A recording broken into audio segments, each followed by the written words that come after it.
sobre la relación entre México y Estados Unidos, sobre la política económica arancelaria implementada por Donald Trump. Y por esto es que esta mañana nos enlazamos con el investigador y profesor de Relaciones Internacionales Jesús López Almejo para que nos haga un análisis sobre esta asamblea informativa. Muy buenos días, Jesús, ¿cómo está?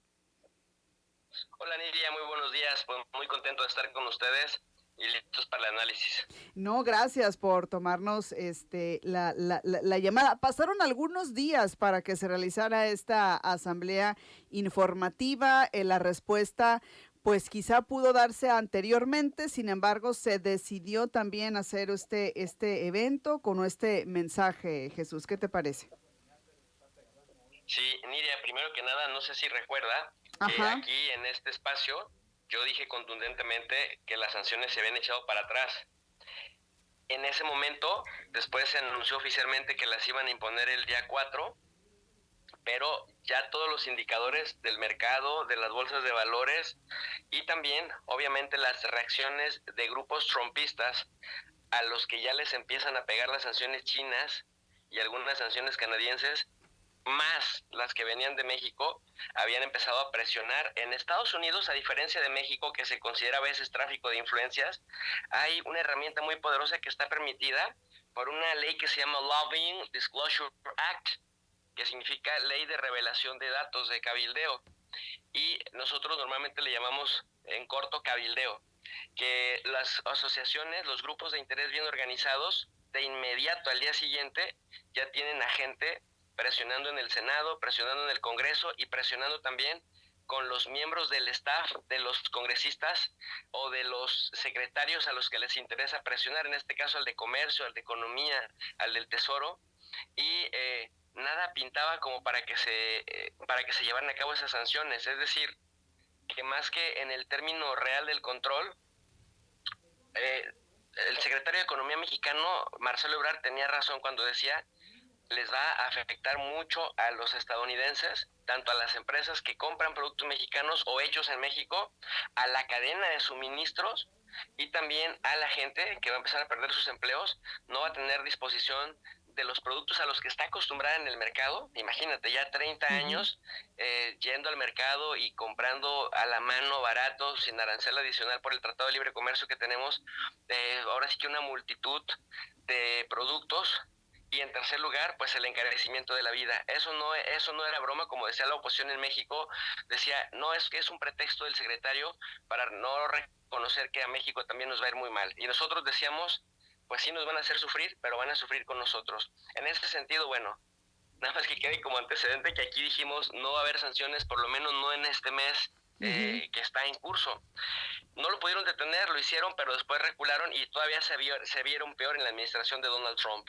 Entonces, quiero aclarar eso porque me parece que la presidenta Claudia Sheinbaum hizo todo bien en contraste con Justin Trudeau, que por cierto ya le dieron aire, ya lo despidieron, lo bajaron de la jefatura del Partido Liberal y como es un sistema semiparlamentario Canadá, automáticamente quien deja de ser secretario del partido mayoritario en el poder, pues deja de ser primer ministro. Por lo tanto, el nuevo secretario del partido terminó por ser el nuevo líder del Partido Liberal, que todavía hasta el finales de este año tiene mayoría en la coalición. Bueno, pues hasta que haya nuevas elecciones va a quedarse.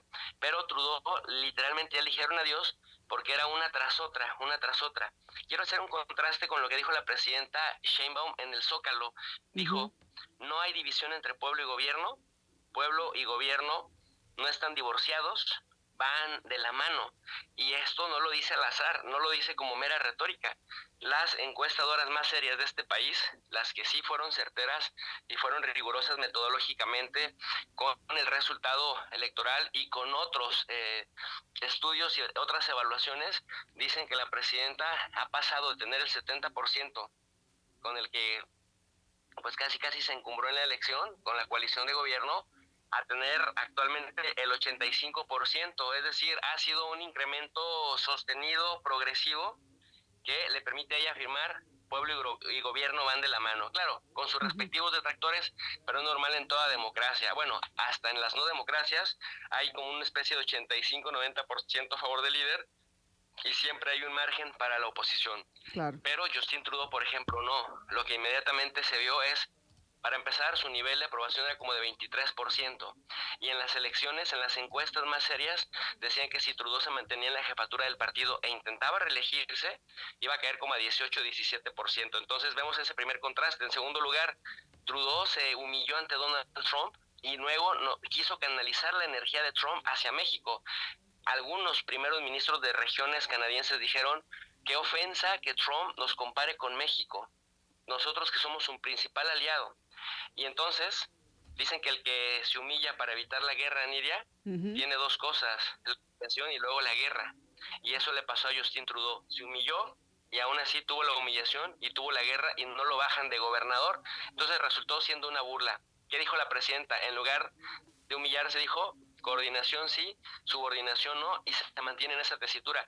No queremos pleito con Estados Unidos, pero si de plano las negociaciones no van a funcionar, entonces tenemos plan A, plan B, plan D y plan hasta la Z, ¿no? Y que fue el que aplicó el plan Zócalo, lleno, además, a reventar. Y en tercer lugar, de los contrastes, la presidenta siempre dijo en la mañanera: cabeza fría, y cuando los periodistas intentaban sacarle una declaración explosiva, que le dijera orangután naranja, o zanahorio, o loco, o algo así, como sí empezó a haber insultos así en Canadá hacia Donald Trump, la presidenta dijo: yo no voy a entrar al terreno personal de las ofensas, él es jefe de Estado y de gobierno, yo también, y vamos a manejarnos con la cabeza fría, y sobre todo decían: ¿tiene miedo? Decía ella: no, porque hay un pueblo fuerte que me respalda. Ujú. En cambio, Canadá lo hizo muy mal. ¿Por qué? Porque en Canadá reaccionaron de inmediato a ponerse al tú por tú, a toma y daca, pues con un boxeador nato que se alimenta del toma y daca. ¿Qué fue lo que la presidenta dijo? Vamos entonces a tomarnos unos días. Ya entró en vigor esta medida, que nada más duró menos de 24 horas, pero la presidenta, de tener un domingo que iba a ser muy explosivo, terminó siendo un domingo en donde prácticamente en una gran asamblea masiva le dice a la gente: pues este era el estado de cosas, negociamos a altos niveles, dimos resultados, hemos mejorado indicadores y este es el resultado. Entonces me parece que Sí.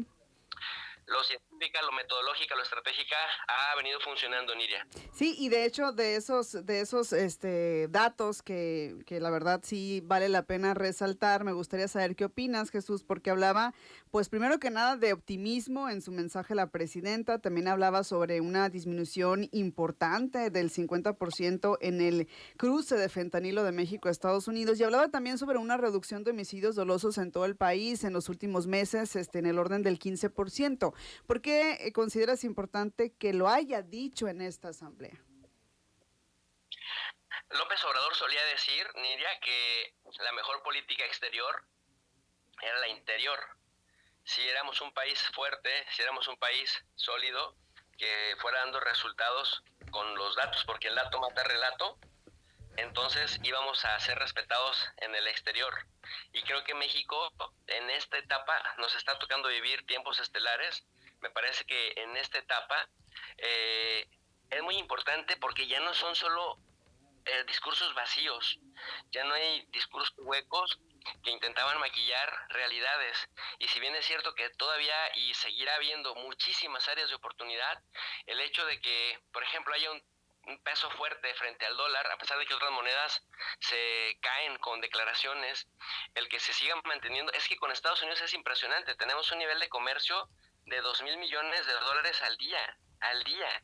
O sea, con toda África comerciamos al año 2.500 millones de dólares, 54 países africanos, y nada más con Estados Unidos al día hacemos 2.000 millones de dólares, con un volumen comercial que ronda los 715 mil millones de dólares. Entonces, nunca en la historia de la humanidad otra nación había comerciado tanto con otra. Y tenemos la red consular más obesa del mundo, que en la historia de la humanidad cualquier país hubiera tenido en otro. 53 consulados más la embajada, o sea, es una bestialidad.